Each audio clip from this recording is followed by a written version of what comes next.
Hello there, I'm Azaria Tagaya and this is Nightline, the top stories. BRICS Summit, multilateralism vital for global stability, shared prosperity and sovereign dignity, says Prime Minister. Sungai Korok tragedy killing family of 6. Police not ruling out possibility driver may have dozed off.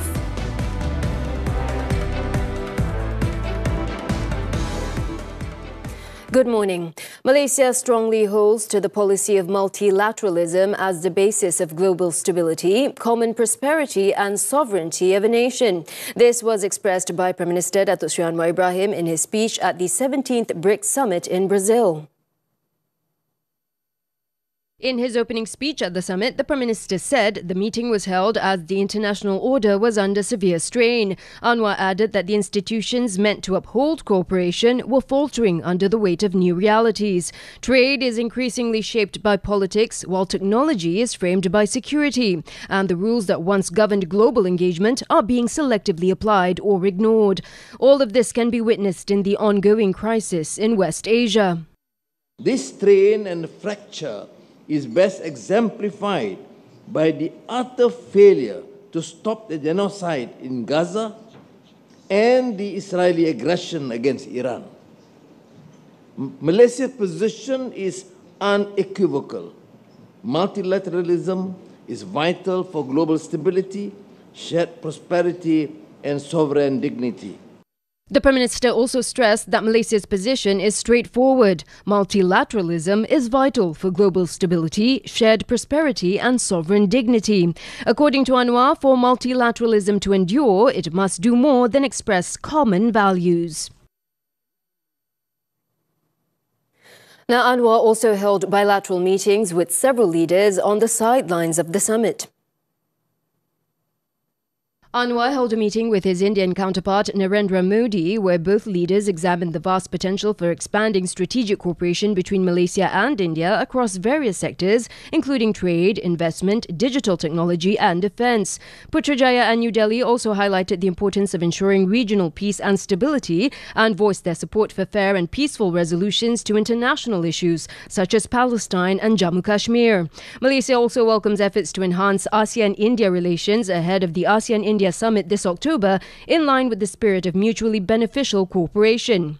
At another meeting with South African President Cyril Ramaphosa, both leaders had an opportunity to reassess various forms of cooperation across multiple sectors, as well as to chart new strategies to expand strategic investments in agriculture, automotive, tourism and the halal industry. Anwar also met with his Vietnamese counterpart Pham Minh Chinh.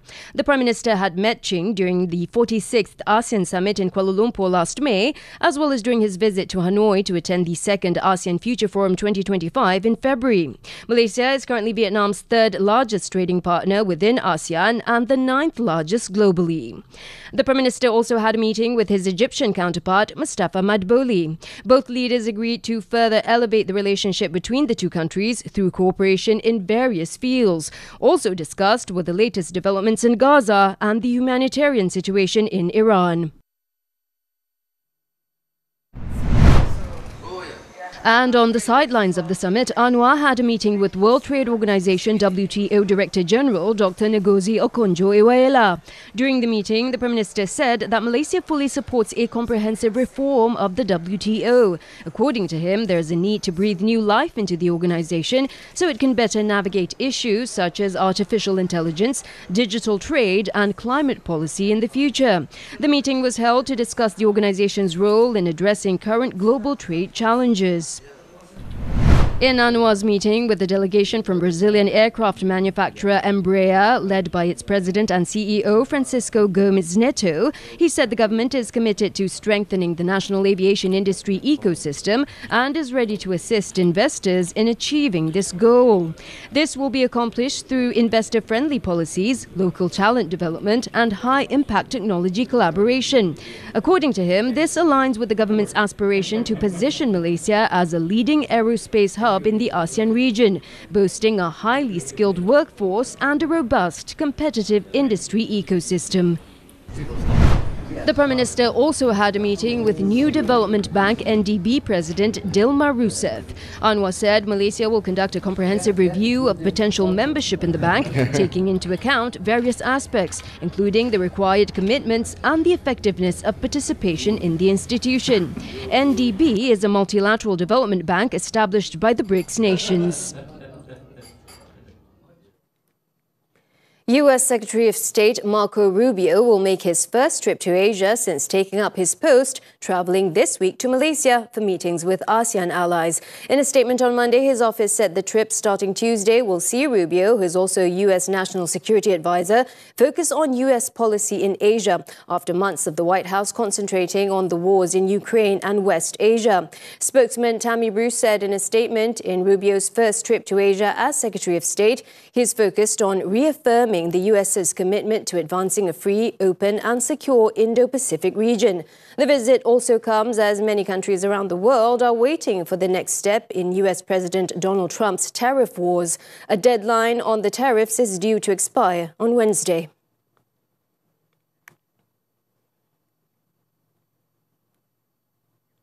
A family of 6 who were previously reported missing in Kedah have been found dead on Monday morning, trapped in their submerged vehicle. Police believe the car had veered off the road before plunging into Sungai Koro in Jitra, Kedah, killing all of them. Kubang Pasu District Police Chief Superintendent Muhammad Razi Abdul Rahim said police have not ruled out the possibility that the driver may have fallen asleep at the wheel. Daripada semakan tempat kejadian, kita dapati ada kesan di rumput, seperti kenderaan terus menghala ke sungai. Tiada kesan brek di situ dan tiada juga kesan kemalangan, iaitu cebisan-cebisan kenderaan juga tidak ada. Dan berdasarkan keterangan tempat kejadian, kita percaya kereta terbabas sendiri, mungkin disebabkan mengantuk atau sebagainya. Meanwhile, the Fire and Rescue Department confirmed that all 6 victims were found in the rear passenger section of the car, pointing to the possibility that the victims had been trying to escape. According to officials, rescuers had to break the rear windshield and cut open the car's roof to retrieve the bodies. Efforts to open the rear doors were hampered by the fact that the vehicle was still submerged in water at the time. The car was discovered fully submerged about 1 metre from the riverbank in waters estimated to be 6 metres deep and 7.6 metres wide. The family of 6 were confirmed dead when the car they were travelling in was found submerged in Sungai Koro, 3 days after being reported missing. In a tragic discovery on Monday, the bodies of a husband and wife and their 4 young children, including a 6-month-old baby, were found in the back of the vehicle. According to the Kedah Fire and Rescue Department, an emergency call was received at 8:38 a.m. after a passerby spotted what appeared to be the roof of a car partially visible above the waterline.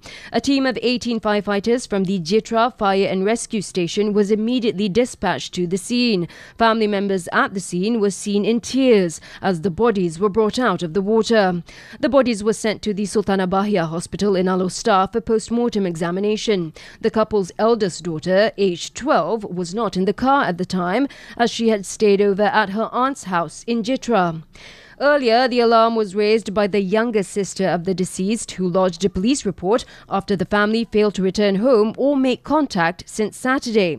Nur Adliya Shuhada Isha, in her 20s, said her brother, Muhammad Azim Izzat Isha, aged 32, who lived in Jerlun, had come to spend the night at her house in Taman Aman with his wife and 4 of their children before making the trip back early the next morning. The journey home should have only taken about half an hour. Later on Monday night, all 6 victims were laid to rest at the Kampung Boho Karang Muslim Cemetery in Alor after their bodies underwent final preparations at the Forensic Department of the Sultanah Bahia Hospital following the completion of post-mortem at 7 p.m. All 6 were then brought to the Al-Taqwa Mosque in Kampung Jerlun for funeral prayers. The victims' family members, relatives and friends were among those who came to pay their last respects.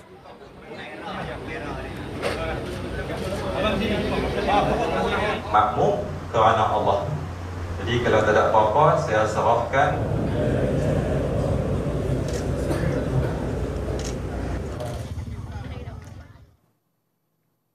The driver of a school van was trapped while 3 students were injured after the vehicle collided with a cement-laden trailer on Monday. The van was carrying 22 students who had just finished school when the accident occurred at around 1 p.m. near Bandar Dato' On in Johor Bahru.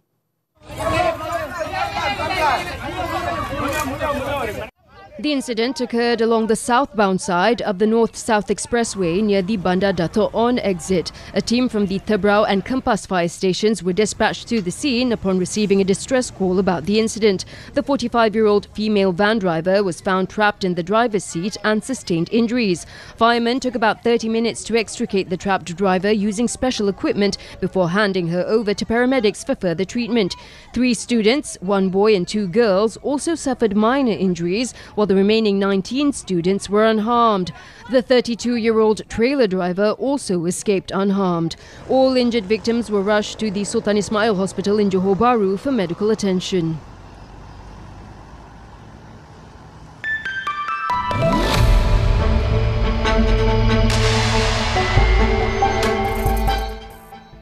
Bank Negara Malaysia is expected to cut its overnight policy rate by 25 basis points at the upcoming Monetary Policy Committee meeting on July 9th. Maybank Investment Bank, in a note on Monday, said that while economic data has not fully crossed the threshold for a cut, signs of slowing growth and rising external risks have justified a preemptive move. It added that market reaction will depend on the tone of the decision, noting that local bonds have already priced in a potential cut. Maybank also noted that a rate cut would help support domestic demand and give businesses and consumers more breathing space, especially as global uncertainties continue to weigh on Malaysia's export and investment outlook. Meanwhile, ASEAN local bonds held on to their gains despite the sell-off in the United Kingdom gilt-edged securities and post-non-farm payroll pressure on the United States treasuries. Maybank Investment Bank's expectation on the central bank to lower the OPR has garnered divided opinions from economists. Those Nightline spoke to believe a rate cut could stimulate domestic spending and investment, while others caution that it may fuel inflation and weaken the ringgit further. Putra Business School's economic analyst, Professor Ahmad Razman Abdul Latif, believes that there is a need for BNM to lower the OPR, citing the drop in the inflation rate from 1.4% in April to 1.2% in May, a sign that consumer spending may be weakening. Therefore, there is a room for the lower OPR given the low inflation rate. The recent decreasing of statutory reserve requirement to 1% could also be further supported by a lower OPR in order to increase the liquidity in the market. On the flip side, economist Professor Jeffrey Williams says that there is no reason to change the policy rates as Malaysia's financial system is sound and its fiscal position is in good shape. There may be some impact on inflation due to SST changes and also the RON 95 subsidy rationalisation, but these will be one-off effects. And nonetheless, the stable interest rates will help to prevent any inflation momentum building during these important policy changes. Bursa Malaysia recorded a strong net inflow of 303 million ringgit last week, a surge 9 times higher than the previous week and marking the first consecutive week of net buying since mid-May 2025. According to MIDF Amanah Investment Bank, the sectors with the highest net foreign inflows were utilities, industrial products and services, as well as transportation and logistics. Meanwhile, the main sectors that recorded net foreign outflows were healthcare, telecommunications and media, as well as financial services. Local institutions continued their buying activity with a net inflow of 61 million ringgit, while local retail investors recorded a net selling of 363 million ringgit.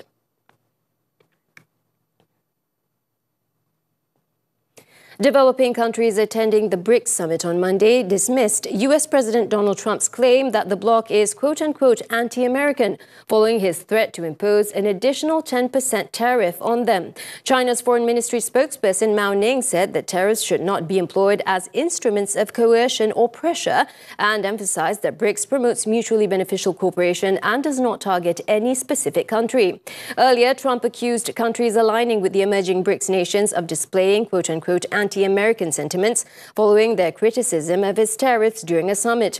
Conceived 2 decades ago as a forum for fast-growing economies, BRICS has come to be seen as a Chinese-driven counterbalance to US and Western European power.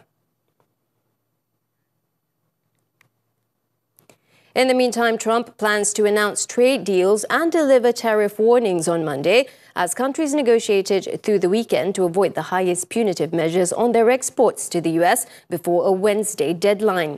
The timeline for the talks appeared to be reset after US officials signaled that trading partners will have until August 1st before the tariffs kick in, giving them the option of 3 more weeks for deal-making.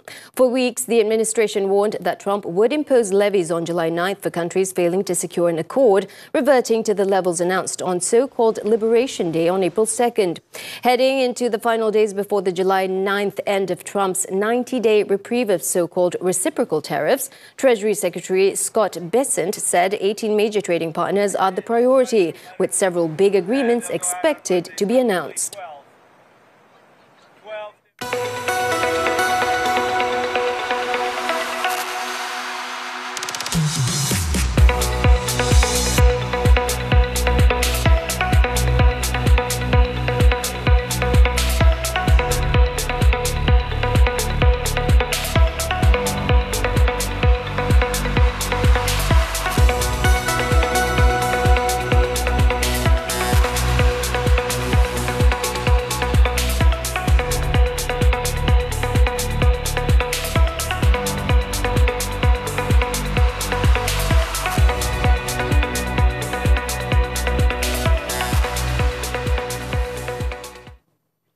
In line with the government's mission to position Malaysia as a regional hub for digital innovation, 10 Infinity Sendirian Berhad launched the world's first Manage Engine Customer Experience Centre. The initiative was aimed at transforming the way businesses engage with enterprise information technology IT solutions, driving improved performance. Aside from the launch, 10 Infinity revealed a strategic partnership with global technology giant Zoho Corporation. Its Chief Executive Officer Krishna Kumar Raghavan said the collaboration marks a pivotal step in strengthening the company's role as a key end-to-end IT solutions provider in Malaysia. This signing ceremony is about setting up a customer experience center in Malaysia. And this is first of its kind in the world for Manage Engine. And we took the initiative to set up in Malaysia to give the customer the experience of using the software without disrupting their internal processes. So they come to a center, a lab where the whole setup is available for them to test their environment in our customer experience center. Krishna Kumar also emphasized the company's commitment to investing in cutting-edge technology, human capital development and customer-centric solutions, with a focus on supporting local and regional businesses in staying competitive on a global scale. The future plan for 10 Infinity is actually, we have formed a R&D department, research and development department, and we are going to go embark into research on AI, e-waste, and green technology. Of course, that's not the end of it, but we have got many other plans. He also expressed his pride in the company's remarkable growth over the past decade, from its beginnings in 2015 to becoming a key player in the industry today. Krishna Kumar was speaking after 10 Infinity's 10th anniversary dinner and signing ceremony of the Strategic Partnership Agreement in Kuala Lumpur last Friday. Security guard charged with murder of friend. This and more from the local front after this breather.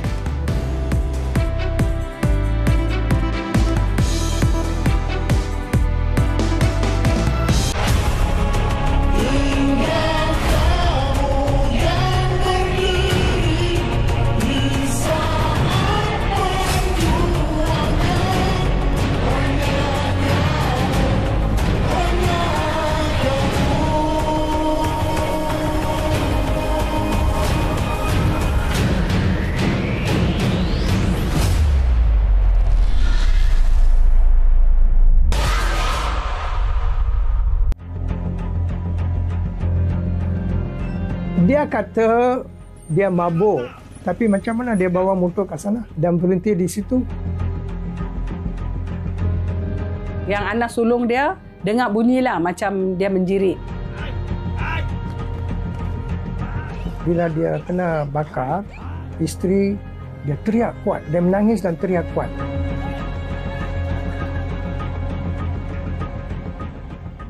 Wanita hari ini. Fatin kata dah move on, tapi asyik ungkit kisah lalu je. Syira, yang sudah tu sudahlah. Okey, ikan masin kita boleh buat apa? Macam-macam lah. Kita boleh buat perkasam, sambal tumis, macam-macam lagi. Semua orang pernah mengalami kesedihan. Tapi salah ke kalau kita berduka? Itu naik, ini naik. Macam mana ni Fatin? Yang ini perlu jiwa kental baru boleh kita hadapinya. Pasangan begini bolehkah kita terima? Bolehlah, tapi kenalah berpada-pada. Teruskan menonton WHI TV3. Stream juga ditonton. Wanita hari ini. A woman's spirit is boundless. So grab your coffee cups and wear your sassiest smile. Because this season, we're louder than ever. We talk career, health, finance, relationships, and everything in between. Women's Talk is here to empower and inspire you. Join us on Women's Talk every Saturday, 5 p.m. only on TV3 and stream now on Thursday.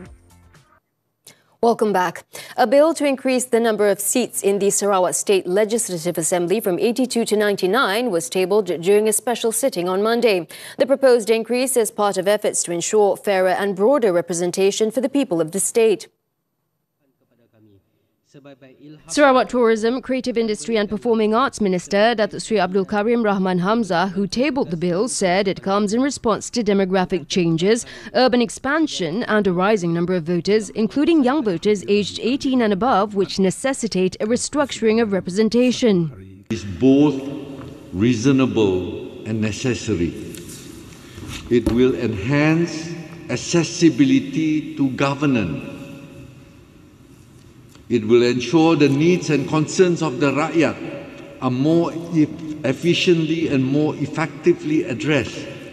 He noted that the number of Dun seats in Sarawak has been increased several times since the first state election in 1969, when the Assembly, then known as the Majlis Negeri, had 48 seats. The number was increased to 56 in 1985, then to 62 in 1995, 71 in 2005, and finally to 82 in 2014.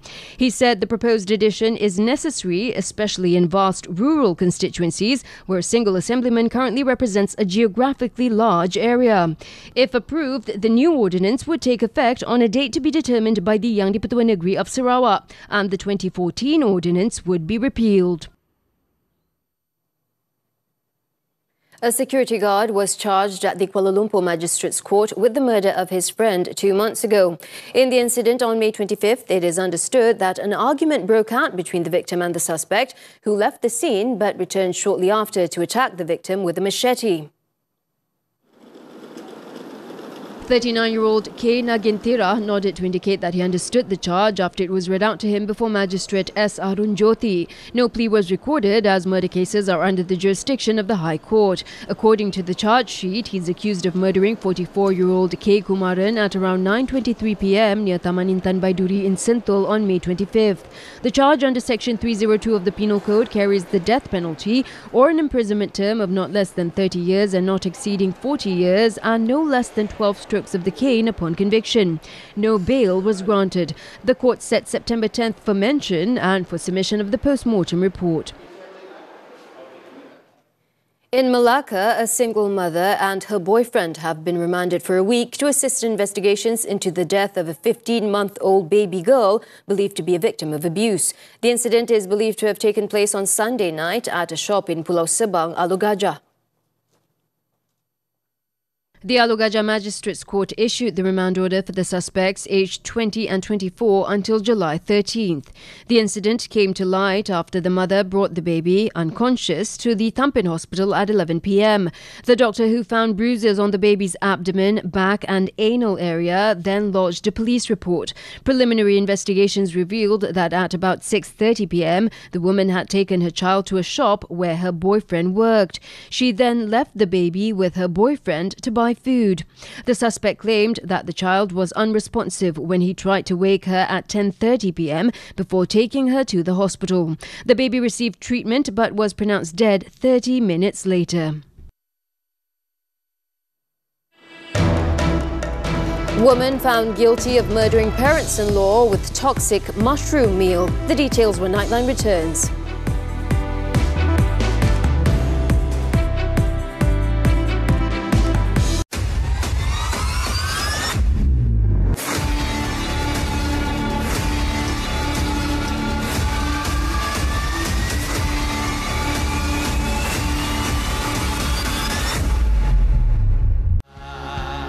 Saya nak Elisha tinggal dengan saya dekat sini untuk sementara waktu ni.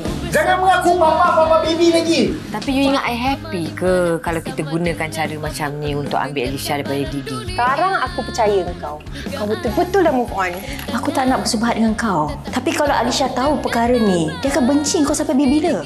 Baby Papa. Isnin ke Khamis, 10 malam di Samarinda TV3 dan stream sekarang melalui Tonton. Wanita hari ini. Fatin kata dah move on, tapi asyik ungkit kisah lalu je. Syira, yang sudah tu sudahlah. Okey, ikan masin kita boleh buat apa? Macam-macam lah. Kita boleh buat perkasam, sambal tumis, macam-macam lagi. Semua orang pernah mengalami kesedihan. Tapi salah ke kalau kita berduka? Itu naik, ini naik. Macam mana ni Fatin? Yang ini perlu jiwa kental baru boleh kita hadapinya. Pasangan degil ni boleh ke kita terima? Bolehlah, tapi kenalah berpada-pada. Teruskan menonton WHI TV3. Stream juga ditonton. Wanita hari ini. Kali ini saya akan tampilkan pelbagai jenis keju yang ada. Tengok tu warna dia cantik je. Bila dia cair tu dia merekah cantik di atas brokoli. Terus masukkan segala jenis seafood yang kita ada. Tengok tu. Cuba, sedap. Bila kita sieve dengan cantik, nanti mereng kita pun naik dengan cantik. Jangan lupa saksikan 5 rencah 5 rasa setiap Sabtu 6.30 petang hanya di TV3 dan stream juga melalui Tonton. Cat Fashion Week. Miau menyala, gaya membara. Temui 8 finalis Cat Fashion Week. Eksklusif di Nona setiap Ahad 2 petang. Bersiaran di TV3 dan stream juga melalui Tonton. We're back with some foreign news. An Australian mother has been found guilty of murdering her estranged husband's parents and an aunt by serving them a beef Wellington laced with poisonous mushrooms. 50-year-old Erin Patterson invited her former parents-in-law, Don and Gail Patterson, both 70, and Gail Patterson's sister, Heather Wilkinson, aged 66, to the fatal lunch on July 29, 2023. Erin has also been convicted of the attempted murder of Heather's husband, Ian Wilkinson. All four fell ill after eating a meal of beef Wellington, mashed potatoes and green beans at Patterson's home in the town of Leongatha. Heather and Gail died on August 4th, 2023, while Don died a day later. Ian spent 7 weeks in hospital but survived. Erin's estranged husband, Simon Patterson, was also invited to the lunch but declined. Prosecutors said Erin, who was arrested in November 2023, knowingly laced the beef pastry dish with deadly death cap mushrooms, also known as Amanitha phallides, at her home. The death cap is one of the most toxic mushrooms on the planet and is involved in the majority of fatal mushroom poisonings worldwide. A sentencing date is yet to be scheduled. The charges carry a maximum life sentence. In Indonesia, dozens of flights to and from Bali Island were cancelled on Monday after Mount Lewotobi Laki-Laki belched a colossal ash tower 18 kilometres into the sky. Most of the cancelled flights were from Australia, Singapore and South Korea. The volcano erupted at 11:05 a.m. local time, blanketing surrounding villages in debris. So far, there were no immediate reports of casualties or structural damage. The aviation disruption came just weeks after the same rumbling volcano caused dozens of flight cancellations to and from the popular resort island.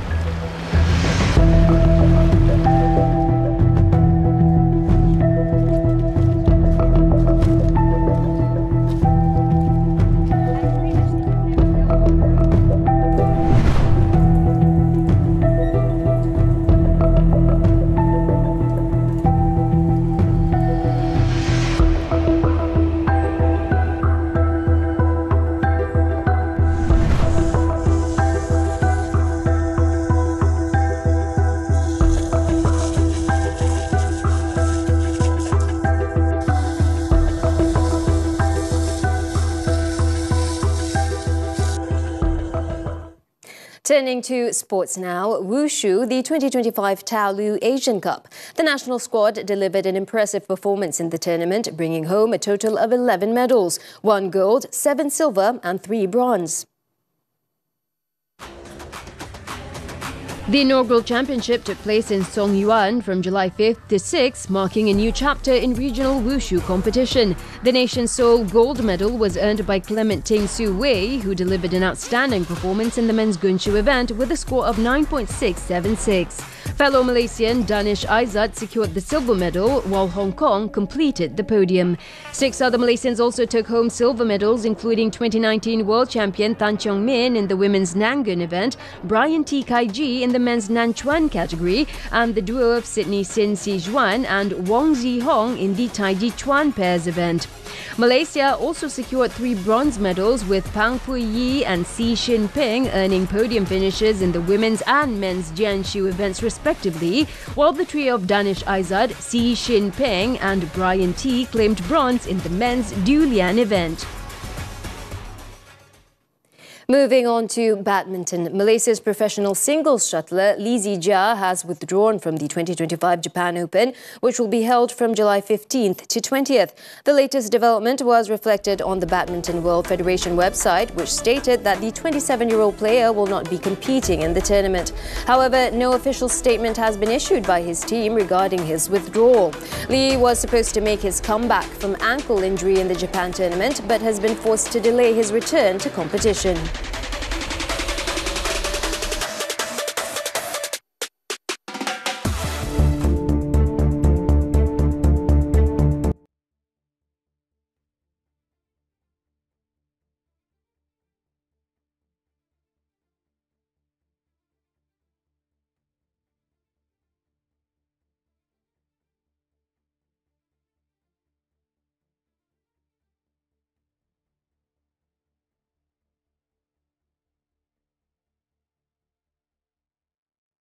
That concludes Nightline this time around. Before we leave, let's take a look at the Gourdon Fortress in Trény, south of Paris, where for the past 28 years, builders have been using 13th century materials and techniques to preserve medieval heritage and inspire eco-friendly building. With that, I'm Azaria Tagaya. Thank you for watching, and we'll see you next time.